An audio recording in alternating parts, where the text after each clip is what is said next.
What are they saying? Most are terrified, Elena replied. The Zephyrians were the strongest military power in the galaxy. If humans could destroy them so easily, what could we do to smaller civilizations? This was something Chun had been worried about. Humanity's victory over the Zephyrians was supposed to ensure their safety, but it might also make them new enemies. Other species might decide that humans were too dangerous to be allowed to exist. Any immediate threats? Not yet. Most species seem to be adopting a wait-and-see approach. But we should be prepared for diplomatic contact from various galactic governments. Chun nodded. The war with the Zephyrians was over, but humanity's challenges were just beginning.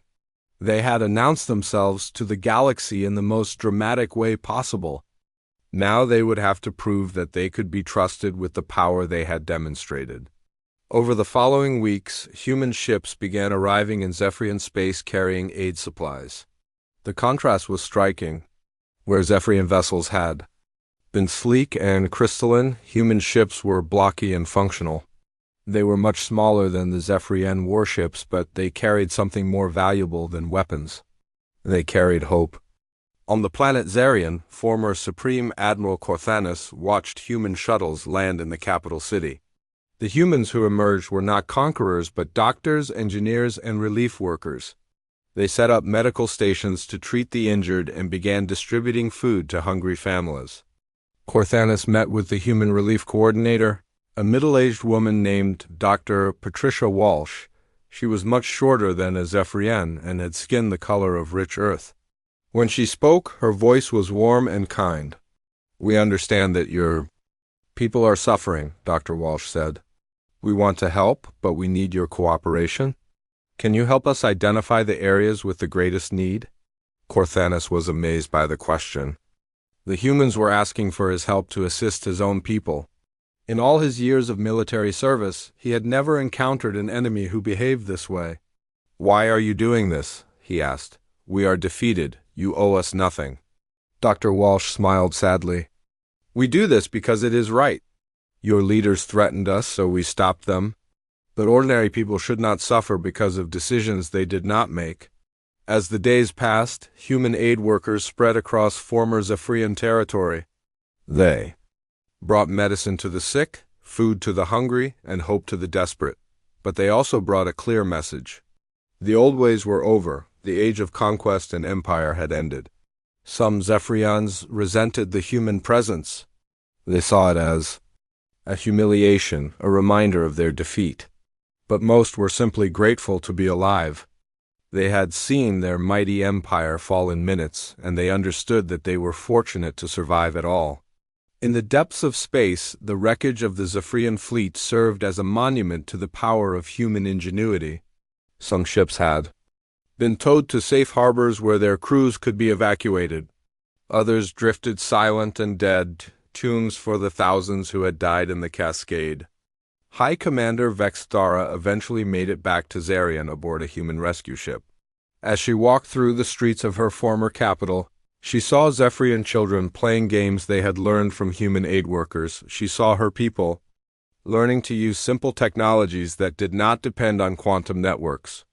It was not the civilization she had known, but it was still a civilization.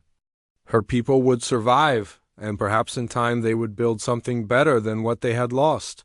The galaxy had learned a new lesson. Humanity had shown that the greatest weapon was not superior firepower or advanced technology, but the ability to think in ways that no one else expected. They had turned the impossible into the inevitable, and in doing so, they had changed the rules of existence itself. The age of empires was over. The age of humanity had begun. And in the quiet spaces between the stars, other civilizations watched and wondered what other impossibilities these strange humans might make real. She looked at the fading holographic display, at the empty space where unknown objects lurked in the darkness. "I hope I am wrong, and if you are right?" Zethka's form flickered, betraying her fear. "Then we are about to discover why the galaxy let them leave." Archive Level 7 had not been accessed in over 300 years. The security seals recognized Zethka's authorization and dissolved. allowing her to enter chambers that few beings had ever seen. These were the records deemed too dangerous or disturbing for general study. Here were the accounts of the first contact wars, when species encountered each other with weapons instead of words. Here were the technical specifications for planet killers and starcrackers, weapons so terrible that the mere knowledge of their construction was considered a threat to galactic peace. And here were the complete files on humanity. Zethka began to read, and with each passing hour her fear grew. The humans had not been myths. They had been real as any other species in the galaxy. They had built cities that floated in space without gravity generators. They had ships that could repair themselves using some form of nanotechnology. They had developed artificial intelligence that thought faster than any biological mind. Most terrifying of all, they had been individuals who could act as one. Unlike the Nexari, who were truly of one mind, or the Ethereals, who shared consciousness through energy fields, humans maintained separate thoughts and personalities while somehow achieving perfect coordination when necessary. The records told of first contact, of cautious exchanges and growing trade relationships. For a time, it seemed humanity would join the early consortium as equals, but then the problems began. They advanced too quickly. Technologies that took other species centuries to develop, humans mastered in decades. They asked uncomfortable questions about consortium policies. They refused to accept limits on their research and exploration. Worst of all, they would not disarm. Other species had gladly given up their weapons when they joined the consortium. The promise of eternal peace was worth any sacrifice. But humans insisted on maintaining their military forces, claiming they were necessary for self-defense and exploration of dangerous regions. The final break came when human scientists began developing something called quantum manipulation technology. The exact details were classified beyond even Level 7 clearance, but the Consortium Council had declared it too dangerous to allow. When humanity refused to abandon the research, the ultimatum was delivered. Join the consortium under its rules or leave consortium space permanently. The humans chose to leave. The last verified human sighting was over 3,000 years ago, as their ships departed for the void between galaxies. The consortium recorded their departure with relief and promptly classified all detailed information about human capabilities. Now, if Zethka was right, they had returned. She compiled her report as dawn broke over Kalos Prime. The planet's 3 suns painted the sky in shades of gold and crimson, a beautiful sight that suddenly seemed fragile to her new understanding. Humans were not the mindless destroyers of legend. They were something perhaps more dangerous to the consortium's way of life. They were people who had chosen freedom over safety, growth over stability. They had spent 3,000 years alone in the darkness, and if they had continued to advance at their historical rate, Zethka transmitted her report to the council and waited. Within hours, the response came. Emergency session. All council members, maximum security protocols. The galaxy was about to rediscover its forgotten children, and no one knew if they would return as friends or as something else entirely. Admiral Sarah Chun stood in the observation deck of the used Defiance, watching the galaxy spin slowly before her. From this distance, it looked peaceful. Billions of stars arranged in graceful spiral arms, their light taking thousands of years to reach her eyes. Beautiful and serene, like a painting made of starlight. She knew better. For 200 years, the human Exodus fleet had watched from the dark spaces between galaxies. 200 years of monitoring, learning, and growing, while the galaxy that had rejected them continued to believe they were extinct myths. The fleet surrounding her, ship numbered exactly 10,000 vessels. Not the ramshackle collection of refugees that had fled consortium space 3 millennia ago, but something new. Something that would have been impossible for the consortium to imagine. Each ship was a blend of technologies that defied conventional physics, hulls that existed partially in normal space and partially in dimensions the consortium had never discovered, engines that folded space-time instead of traveling through it, weapons that could unmake matter at the quantum level, though they had hoped never to use them. Most importantly, Each ship carried people who had learned to think in ways their ancestors never could. Captain Torres approached from behind, her footsteps silent on the deck that adjusted its density to muffle sound. Like all humans born in the fleet, she was taller than the Earthborn, adapted to low-gravity environments. Her skin had a slight luminescence, a side effect of the nanites that kept her healthy in the radiation-filled void. "Admiral," the Council is ready for your briefing, she said. Sarah nodded, taking one last look at the galaxy. Somewhere in those distant stars, trillions of beings lived their lives in the safety the consortium provided. They had no idea that a storm was coming that would end everything they had built. The council chamber aboard the Defiance was not like the grand meeting halls of the consortium. It was a simple sphere where 50 representatives floated in zero gravity, their thoughts linked through quantum entanglement fields. When humans spoke here, they spoke with one voice while maintaining their individual perspectives. Sarah entered the field and felt the familiar sensation of expanded consciousness. Suddenly, she could perceive the thoughts and emotions of every council member while they could sense hers. It was not the hive mind of the Nexari or the shared energy of the ethereals. It was something uniquely human, unity without loss of. SELF Dr. James Okafor, the fleet's chief scientist, shared his latest calculations. The dark matter storm approaching from intergalactic space was larger than their initial estimates. When it reached the galaxy, it would strip away the magnetic fields of every star system, exposing planets to lethal radiation.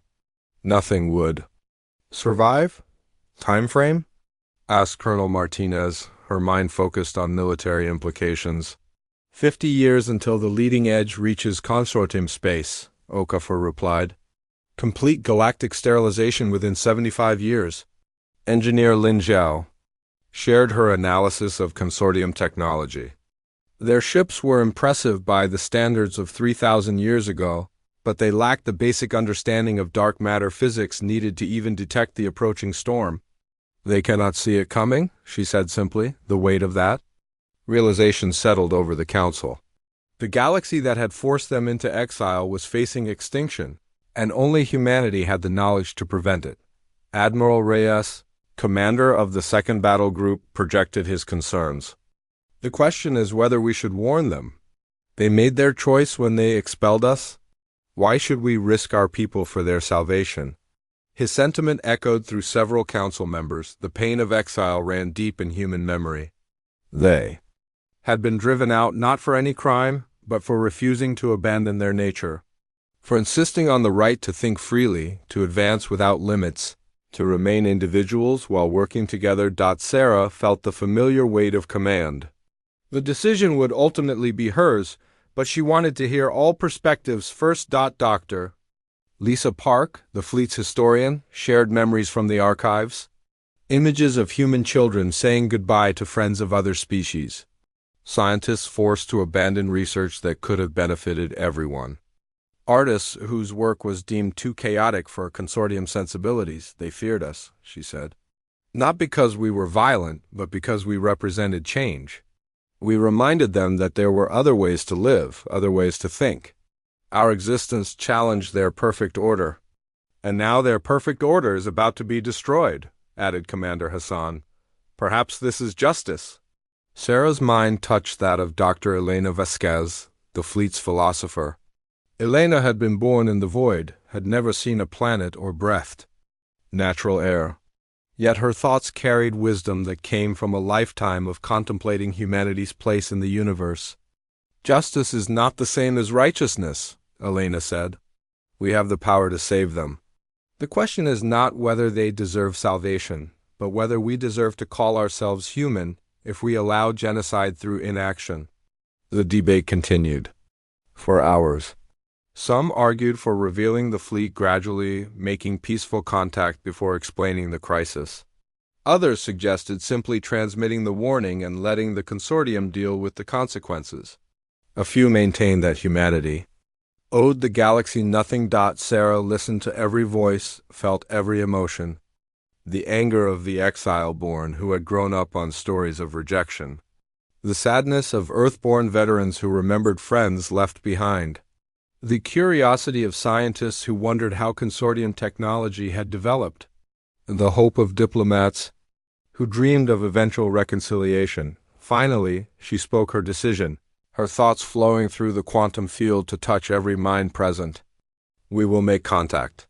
Full fleet, simultaneous appearance at all major consortium worlds?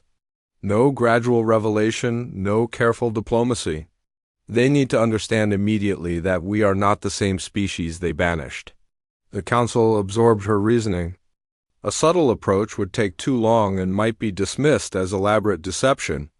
Only a display of overwhelming capability would convince the consortium to listen before fear and prejudice took control. And if they attack us? Asked Admiral Reyes. Sarah's response carried the weight of absolute certainty. They cannot harm us. Our defensive capabilities are centuries beyond their offensive ones. But we must be careful not to harm them in return. We are here to save them, not to prove our superiority. The decision made, the Council dissolved. Each representative returned to their ships to begin preparations.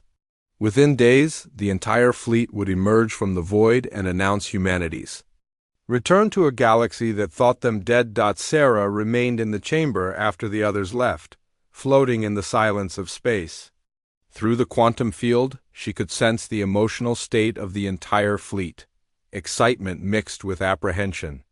Pride in their achievements tempered by uncertainty about the reception they would receive. Captain Torres appeared at the chamber entrance. Admiral, shall I order the fleet to battle stations? No, Sarah replied, deactivating the quantum field and returning to normal space. We go in peaceful configuration. Weapons powered down, shields at minimal levels. We want them to see us as we truly are. Torres looked uncertain.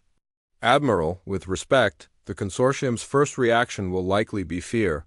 Their military doctrine calls for immediate response to unknown threats. Sarah smiled, an expression that carried both sadness and determination. Let them fire first if they must. Our shields can absorb anything they can produce. But we will not be the aggressors. We will not prove their ancient fears correct. She moved to the command deck, where dozens of officers worked at stations that seemed to grow from the ship's living walls. The Defiance was not built in any traditional sense. It had been grown, its organic components interfacing seamlessly with quantum processors and dark matter manipulators.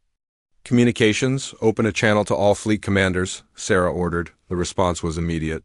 10,000 faces appeared in holographic windows around her. Men and women who had spent their lives in the void, who had children who had never seen a sunrise, who had built a civilization in the darkness between stars. In 6 hours we return to the galaxy, she announced. We go not as conquerors or as supplicants, but as humans. We carry with us the knowledge to save trillions of lives, but we also carry the responsibility to do so without losing ourselves. She paused, looking at each face in turn. These people trusted her with their lives and the future of their species. They will fear us. They will call us monsters and demons, just as they did our ancestors, but we know what we are. We are the children of Earth, the inheritors of a dream that refused to die. We are explorers and builders, artists and scientists. We are individuals who choose to stand together. The faces looking back at her showed determination, courage, and hope. Whatever came next, humanity would face it united but not uniform, together but not controlled. Prepare for emergence. Destination, consortium space. Mission, salvation. May we prove worthy of the trust our ancestors placed in us when they chose the void over surrender. The channel closed, and Sarah felt the ship around her begin to change. The Defiance's hull shifted into its emergence configuration, quantum fields aligning for the transition back to normal space. Throughout the fleet, similar preparations were taking place. Soon, the galaxy would discover that humanity had not only survived their exile, but had thrived in ways the consortium could never have imagined. They had become something new, something that transcended the limitations that had once made them outcasts. They had become themselves fully and completely without apology or compromise. The countdown began. In 6 hours, 10,000 ships would appear simultaneously around every major consortium world. There would be no hiding, no gradual revelation, no careful diplomacy. Humanity was coming home, whether the galaxy was ready or not. Sarah closed her eyes and felt the quantum field activate one last time before emergence. Every human in the fleet shared the same thought, the same hope, the same determination. They would save the galaxy that had rejected them. They would prove that freedom and unity could coexist.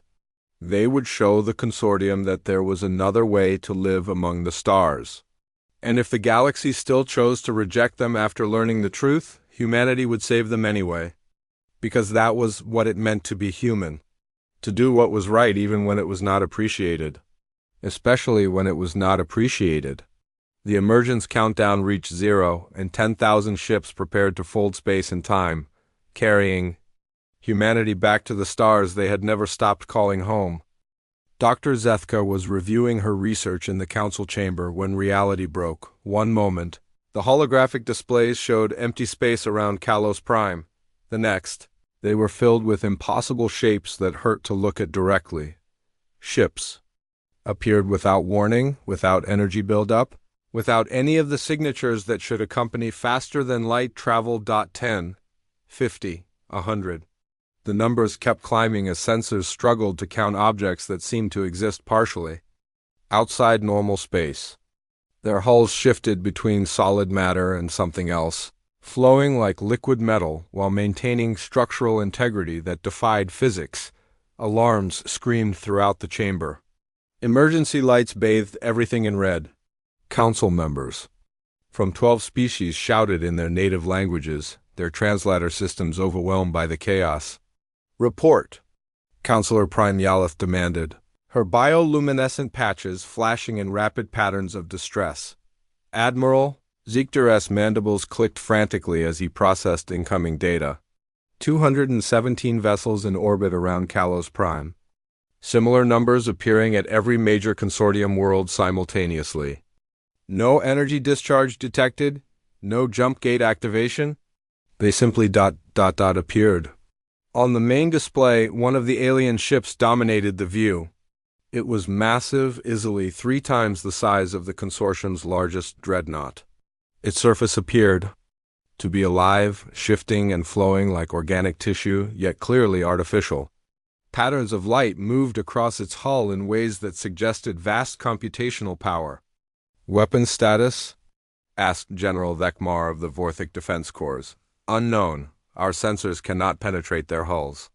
Energy readings are impossible. They appear to be drawing power from sources we cannot identify.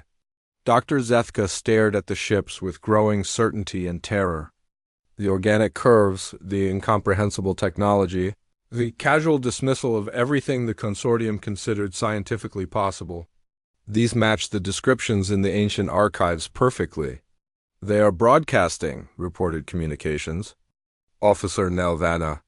Single transmission, repeated on all frequencies. Let us hear it, Yalith ordered. The chamber fell silent as the message played. The voice was warm, female, speaking in perfect consortium standard.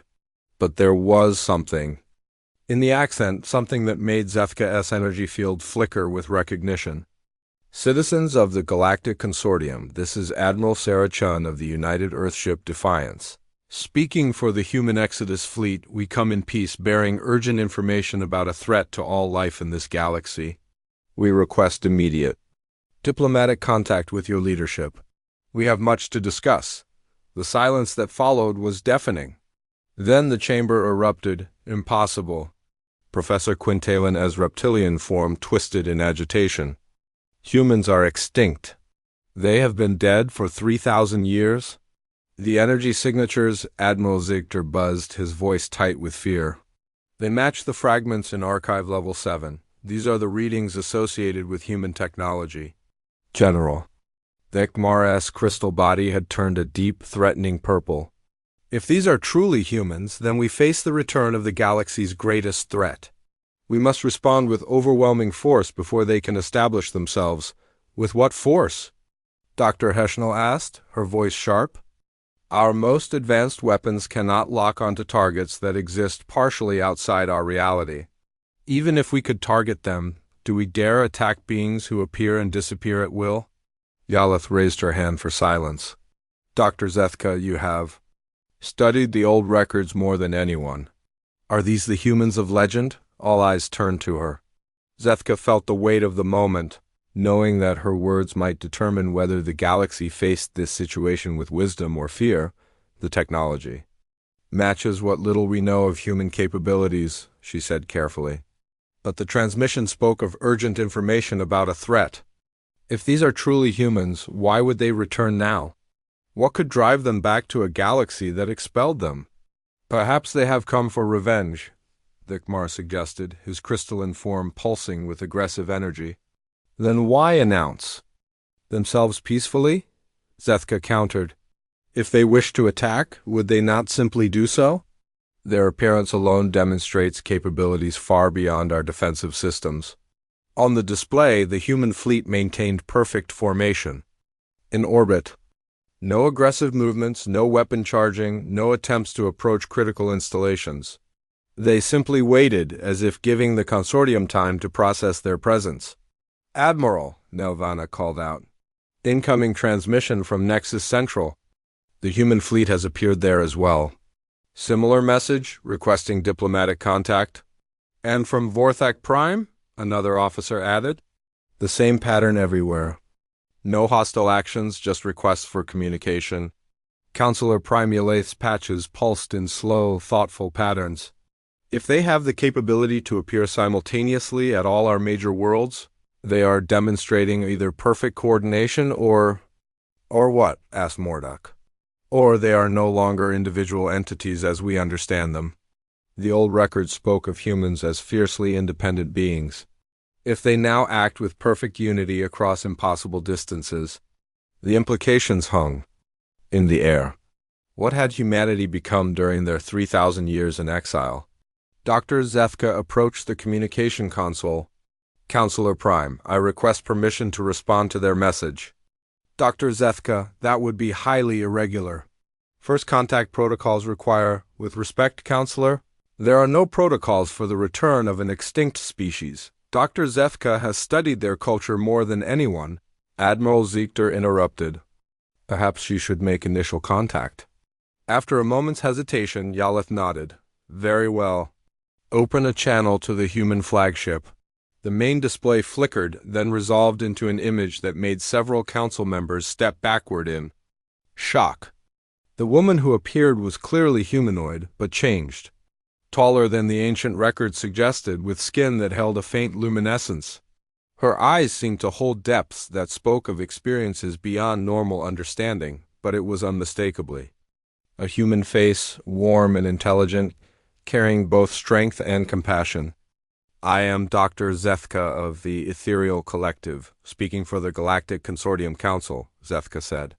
We believed your species was extinct. Admiral Chen smiled, and the expression held sadness and understanding.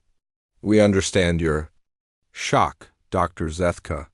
We have been watching your civilization for many years, hoping for the day when contact might be possible again. Watching us. General Thekmar stepped forward, his form blazing with aggressive energy. You have been spying on consortium space? Hyun's expression remained calm. Observing, General. Learning about the peace you have built, the prosperity you have achieved. We are genuinely impressed by what the consortium has accomplished. Then why reveal yourselves now? Yalith asked. The smile faded from Chun's face. Because your galaxy is in mortal danger, and we are the only ones who can help you survive it. She gestured, and the image changed to show something that made the assembled council members gasp. A vast wall of dark energy, stretching across impossible distances, moving through intergalactic space toward their galaxy. This is a dark matter storm, Chun explained. It originates from the collision of two dark galaxies beyond our local group. When it reaches consortium space in approximately 50 years, it will strip away the magnetic fields of every star system. Planets will be exposed to lethal radiation. All life as we know it will cease to exist. The chamber fell silent as the implications sank in. Dr. Heschel was the first to speak. Our long-range sensors show no evidence of such a phenomenon. Your sensors cannot detect dark matter interactions? Chun replied gently. This is not a criticism of your technology, but rather a limitation of the scientific path your civilization chose. When we were exiled, we were forced to explore areas of physics that the consortium considered too dangerous. Professor Quintalin S. Form writhed with agitation. You expect us to believe that you alone possess knowledge that our greatest scientists cannot verify? Chun's image was replaced by streams of data, equations, and sensor readings that scrolled too fast for most of the council to follow. Dr. Zethka S. Enhanced consciousness tried to process the information, but it was like trying to understand a language that used concepts she had never encountered. We will gladly share our data with your scientists, Chun said as the display returned to her face. But I must warn you, understanding it will require accepting that your current physics models are incomplete. And if we refuse to accept your claims, General Dekmar demanded, then you will all die in 50 years, and we will mourn you as we have mourned the countless civilizations we have observed fall to natural disasters they could not prevent. The casual certainty in her voice was more frightening than any threat. This was not a being trying to convince them of danger, but someone stating an observed fact. What do you want from us? Yaleth asked. Cooperation. The technology required to deflect this storm cannot be built by humanity alone. We have the theoretical knowledge and the advanced physics, but we lack the infrastructure and resources to construct the necessary installations across an entire galaxy. We need your manufacturing capabilities, your distributed civilization, your knowledge of every star system that must be protected. Admiral Ziegter S. Mandibles clicked nervously. You are asking us to work with you to build weapons of unimaginable power. Not weapons, Chun corrected, resonators. Devices that will create a quantum interference pattern, causing the dark matter storm to phase around our galaxy instead of through it. They will be completely useless as weapons, but they will require technologies that your civilization currently considers impossible. Dr. Zethka felt a chill of understanding. You are asking us to abandon the Harmony Protocol, to research and build technologies we have forbidden for 3,000 years. I am asking you to choose between your principles and your survival. The words hung in the air like a death sentence. The Harmony Protocol was the foundation of consortium civilization. It prevented the development of dangerous technologies, maintained peace between species, and ensured that no one could threaten the stability of their society. And now they were being told that their survival depended on abandoning it. We need time to consider this, Yala said finally. Chun nodded. Of course. But remember that time is not unlimited. Every day you delay is a day less to prepare for what is coming. The transmission ended, leaving the council chamber in stunned silence. Outside, 10,000 human ships waited patiently in orbit. Their impossible technology a reminder that the galaxy had changed in ways the consortium was only beginning to understand. Dr. Zethka stared at the display, her mind racing with the implications of everything she had heard. The humans had returned, not as the chaotic destroyers of legend, but as something far more challenging to the consortium's worldview. They had become the galaxy's reluctant saviors, offering salvation at the cost of everything the consortium believed about safety, order, and the proper limits of knowledge. The question now was whether the galaxy could accept help from the very people they had once cast out for refusing to accept those limits. The emergency session of the full Consortium Council lasted 18 hours. Representatives from all 12 species argued, debated, and shouted while the human fleet waited silently in orbit above their worlds. Some demanded immediate military action. Others insisted on careful study of the human claims.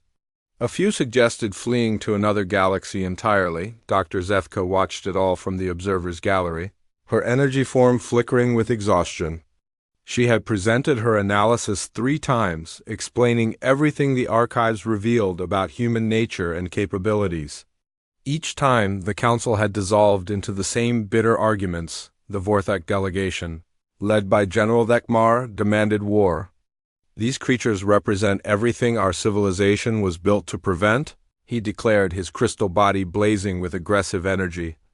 They are chaos made manifest. If we allow them to remain, they will corrupt everything we have achieved. The Nixari Hive speakers took a different approach. Our analysis indicates a 73.6% probability that the humans speak truthfully about the approaching storm, Queen Voice Lixandra announced. However, there is also a 67.2% probability that accepting their aid will fundamentally alter consortium society beyond recognition. Some changes might be necessary, argued Dr. Heschenel of the Saurian Republic. Our sensors cannot detect this dark matter storm they describe. If they possess knowledge we lack, perhaps we should listen. Listen to what? Dikmar's voice resonated with fury. To beings who casually demonstrate technologies that violate every principle of the Harmony Protocol. They appeared in our space, without warning, using methods we cannot understand or counter. How is this different from an invasion? Counselor Prime Yaleth raised her hand for silence. The difference, General, is that they ask for permission to speak rather than simply attacking. If their intentions were hostile, why would they waste time on diplomacy? Because they know we cannot resist them, replied Morduk grimly. This diplomacy is merely a courtesy before they impose their will upon us. The debate continued in circles while precious time slipped away. Outside, long-range scouts reported disturbing readings from the galaxy's edge. Independent verification was impossible with consortium technology, but something was definitely wrong with the cosmic background radiation in those sectors. It was Dr. Zethka, who finally requested permission to address the council directly. Honored. Representatives, she began, her form glowing with nervous energy. We have spent hours debating the humans' intentions while ignoring the most important question. What are we willing to do to survive? The chamber quieted as she continued. I have studied the historical records. When humans lived among us before, they were indeed chaotic by our standards. They advanced too quickly, asked uncomfortable questions, refused to accept limits on their research, but they were never malicious. They were simply different. Different enough to threaten everything we have built? Vekmar interrupted. Yes, Zethka admitted. They do threaten our way of life, but extinction threatens it. Even more completely, we can adapt to change. We cannot adapt to death. Senator Velmuth of the Luminian Assembly leaned forward. Dr. Zethka, you recommend we trust beings who abandoned us 3,000 years ago? I recommend we trust beings who returned to warn us of our destruction when they could have simply watched from safety. If they wanted revenge, they could take it by doing nothing at all. The truth of that statement settled over the chamber like a heavy blanket. The humans had survived their exile. They had built a civilization capable of technologies the consortium considered impossible. They could have remained hidden in the void while the dark matter storm destroyed everything their former enemies had built. Instead, they had revealed themselves and offered help. Before anyone could respond, alarms began sounding throughout the station. Admiral Zichter's mandibles clicked in panic as he received emergency communications. What is it? Yaleth demanded. Vorthic extremist faction, Zichter reported. They have launched a preemptive strike against the human fleet. 12 heavy cruisers, full weapons deployment. The main display activated, showing the space around Kalos Prime, consortium warships, their crystal hulls gleaming with weapon energy, accelerated toward the human fleet. Plasma cannons and quantum torpedoes lit up the darkness as they fired. Everything they had at the nearest human vessel. The weapon struck the human ship and simply stopped. Energy beams curved around the hull as if the ship existed in a different dimension. Missiles passed through solid matter without exploding. It was like watching someone try to fight a hologram. Impossible, whispered Professor Quintalin. Nothing can deflect that much firepower. On the display, the human ship remained perfectly motionless while consortium weapons continued their futile bombardment. No return fire, no aggressive movements. The humans were allowing themselves to be attacked without response. Then, Suddenly, it was over. The Vorthok cruisers simply stopped moving.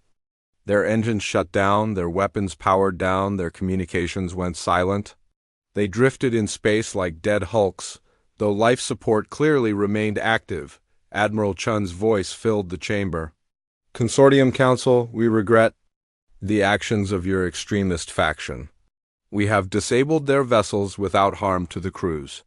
They will be able to restart their systems in approximately 1 hour. The casualness of it was terrifying. 12 of the consortium's most advanced warships had been neutralized without visible effort. The humans had not even fired a weapon or moved their ship. They had simply made the attacking vessels stop working. How? General Vekmar demanded, his aggressive energy replaced by something that looked like fear. Phase displacement, Chen explained as if discussing the weather. We temporarily shifted your ship slightly out of normal space-time. A harmless but effective defensive measure. Dr. Zethka felt her understanding of reality shift. The humans had not just survived their exile, they had transcended every limitation the consortium understood. They had become something beyond conventional physics. This demonstration was not intended to intimidate, Chun continued. We simply wanted to show that we have no desire for conflict. We could have destroyed those ships, but we chose not to. We could force you to accept our help, but we will not. The choice must be yours. She paused, and when she spoke again, her voice carried infinite sadness. We know what it means to be forced from our homes. We will not inflict that experience on others, even to save their lives. If you choose to reject our assistance, we will respect that decision and withdraw. And then, asked Yalith, then we will mourn you, as we have mourned countless others who could not be saved. The transmission ended, leaving the council in stunned silence. Outside, the disabled Vorthok vessels were already beginning to show signs of recovery as their systems slowly came back online. The demonstration had accomplished something no amount of diplomacy could have achieved. It showed the consortium exactly what they were dealing with. Beings so advanced that their most powerful weapons were toys to be ignored.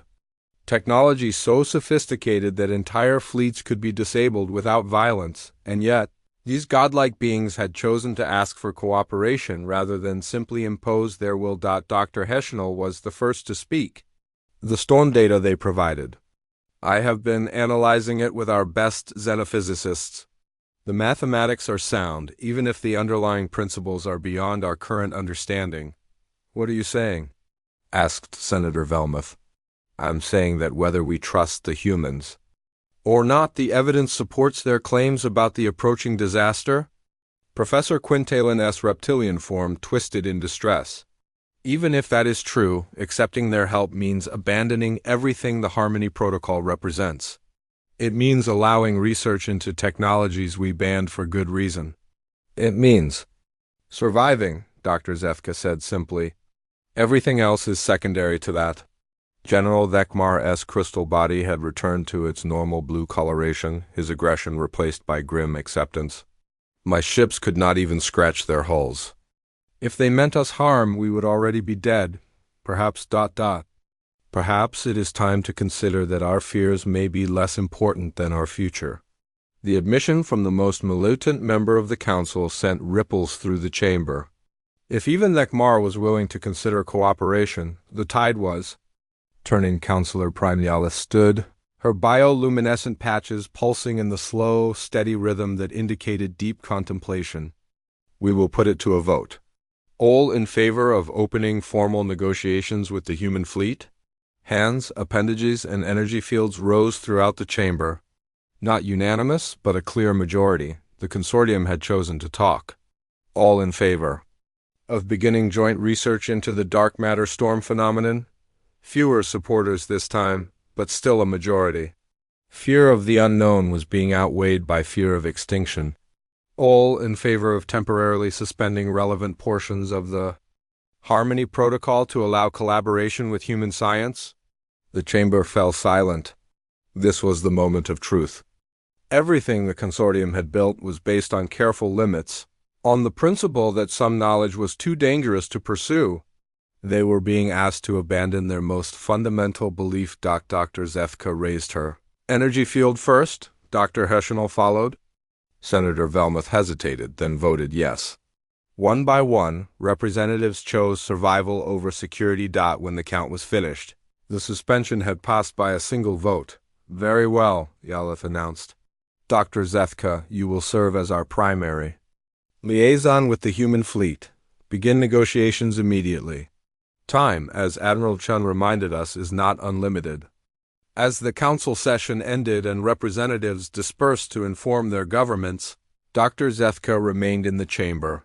Through the viewing ports, she could see the human ships maintaining their patient vigil in orbit. In choosing to cooperate, the consortium had crossed a line they could never uncross. They had admitted that their perfect order was not enough to guarantee survival. They had acknowledged that chaos and growth might be preferable to peace and stagnation. They had chosen to trust the very beings they had once feared most. Dr. Zethka only hoped it was not too late to make that choice matter. The dark matter storm was still coming, and 50 years would pass quickly when measured against the magnitude of what needed to be accomplished. The real work was just beginning. 6 months after first contact, Dr. Zethka stood in a laboratory that should not have existed. The Joint Research Facility orbited the gas giant Tempest in neutral space, built using a combination of consortium construction techniques and human dark matter manipulation. The result was architecture that defied conventional physics, walls that existed in multiple dimensions, workspaces that folded space to bring distant teams together, and equipment that processed information faster than man itself. She watched human and consortium scientists work side by side. Their different approaches to problem-solving, creating solutions neither group could have achieved alone.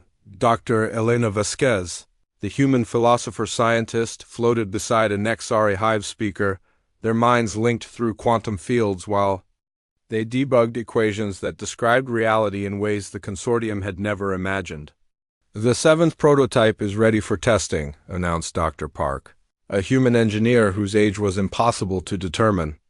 Like all humans born in the void, she carried herself with the casual confidence of someone who had grown up surrounded by impossible technologies. The prototype resonator sat in the center of the laboratory, a crystalline structure the size of a building that seemed to bend light around itself.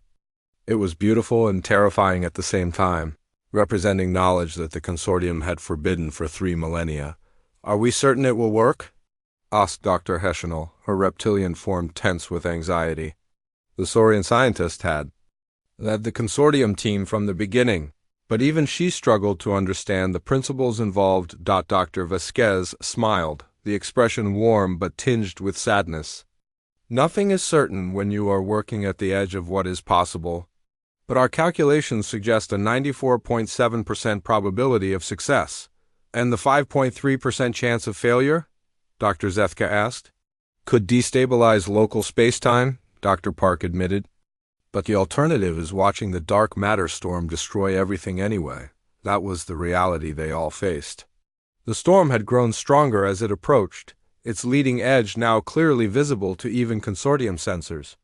Entire star systems at the galaxy's rim had already gone dark, their magnetic fields stripped away by the advancing wall of dark energy. The first test began with a countdown that echoed through the facility in 12 different languages. Human technicians worked alongside Vorthek engineers, their crystalline forms interfacing directly with computer systems while human hands adjusted controls that existed partially outside normal space. The resonator activated with a sound like singing crystals.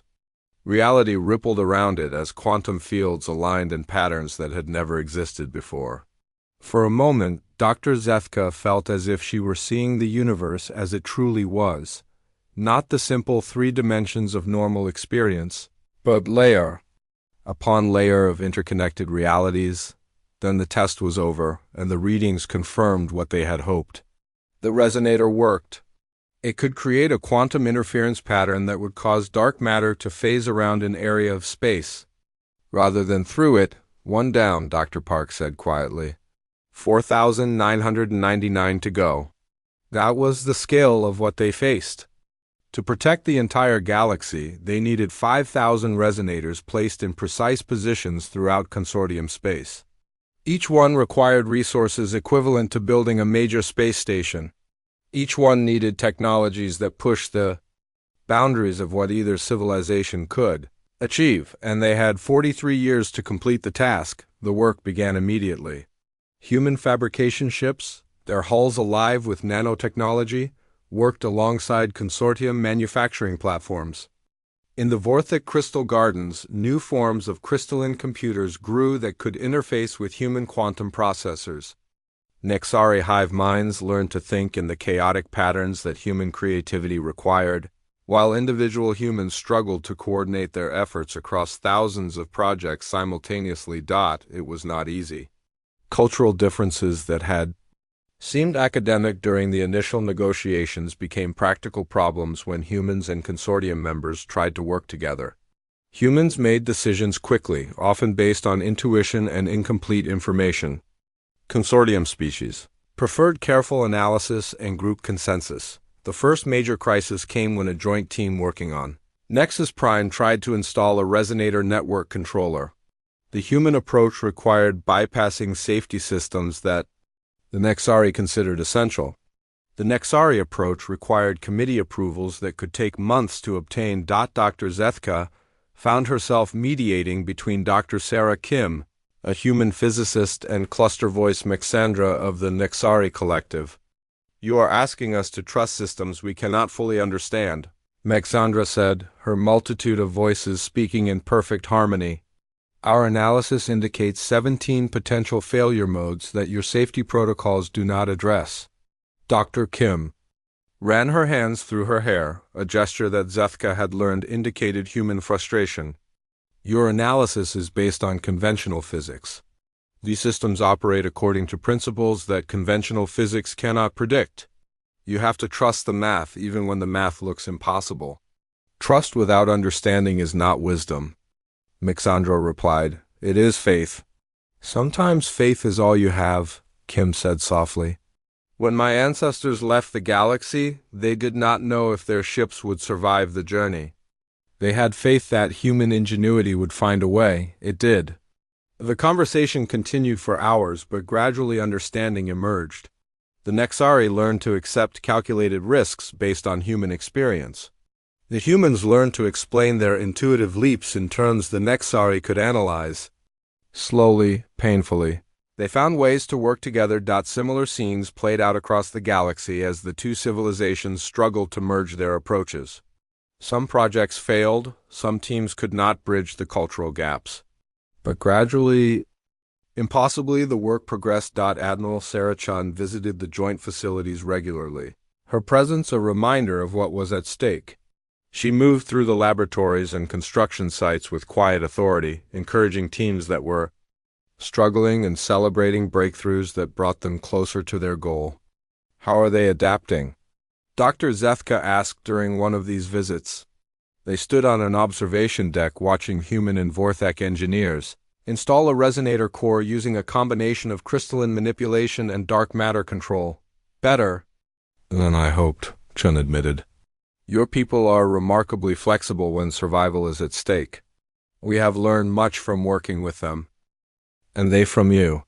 "I have watched consortium scientists abandon principles they thought were fundamental, simply because human methods produce results they cannot explain." Chun smiled, but her expression was thoughtful. "Change is never easy.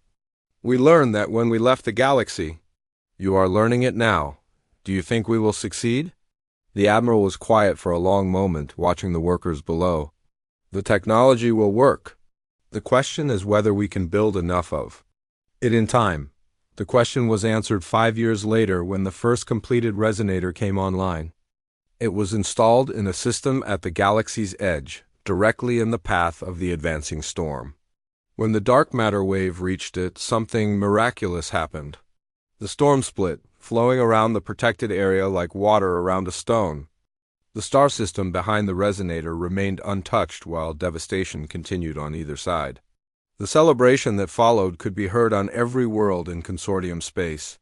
For the first time since the crisis began, they had proof that Their solution would work, but celebration was brief. 38 years remained, and they had 4,999 resonators left to build. The work accelerated. Human nanotechnology merged with consortium manufacturing to create automated systems that could build resonator components faster than ever before. Whole asteroid belts were converted into raw materials. Gas giants were mined for exotic matter. The greatest industrial effort in galactic history consumed resources at a rate that would have been impossible for either civilization alone. Children grew up watching the construction projects that dominated their skies. A generation of beings learned to see humans not as legendary monsters but as partners in the greatest challenge their galaxy had ever faced. Dr. Zethka found herself documenting the changes for future historians. The consortium was transforming, becoming something new. The rigid order that had defined their civilization for 3 millennia was giving way to something more flexible, more dynamic. Humans were changing too, learning to think collectively while maintaining their individuality. The second major milestone came 15 years before the storm's arrival. Half the resonators were complete and operational, creating a partial shield around the galaxy's core. When a smaller dark matter disturbance hit the protected area, the system worked perfectly. But it also revealed a problem no one had anticipated. The resonators were working too well. The quantum interference patterns they created were beginning to interact with each other in unexpected ways. Spacetime itself was becoming unstable in some regions. "We need to recalibrate the entire network," Dr. Vasquez announced to the assembled project leaders. "The resonators are creating cascade effects we did not predict." "How long will that take?" asked Admiral Chun. "If we work without pause, if every team coordinates perfectly, if we get incredibly lucky... years? 8 years to recalibrate a network that had taken 30 years to build." The math was impossible. They would run out of time. It was Dr. Park who suggested the solution that saved them all. "What if we do not try to recalibrate the existing network?" she asked. "What if we build a new control system that can adjust the resonators in real time?" The idea was radical even by human standards. A quantum computer system distributed across the entire galaxy, capable of making millions of adjustments per second to keep the resonator network stable. It would require technology that pushed beyond even human capabilities, but it was their only chance. The final years were a race against time itself. Human and consortium teams worked without rest to build the galaxy-spanning computer network. Artificial intelligences more sophisticated than anything previously imagined were created to manage systems too complex for biological minds to comprehend. Dr. Zethka watched the storm's final approach from the central control station orbiting. Kalos Prime, around her, beings from 13 species worked together in perfect coordination. The legendary chaos of human thinking had been tempered by consortium organization. The rigid order of consortium planning had been energized by human creativity. They had become something new together, something that transcended what either civilization could have achieved alone. "Storm impact in 37 minutes, announced the AI system, its voice a blend of human emotion and consortium logic. On the displays, the dark matter wave filled half the sky. It was beautiful in its terrible way, a wall of energy that would have ended everything their galaxy had ever built. But now it faced something it had never encountered before. Not just technology, but unity. Not just defenses, but hope made manifest in quantum fields and crystalline matrices. "All resonators online," reported Dr. Park. "Network stability at optimal levels." "Interference patterns locked and synchronized," added Dr. Heschel.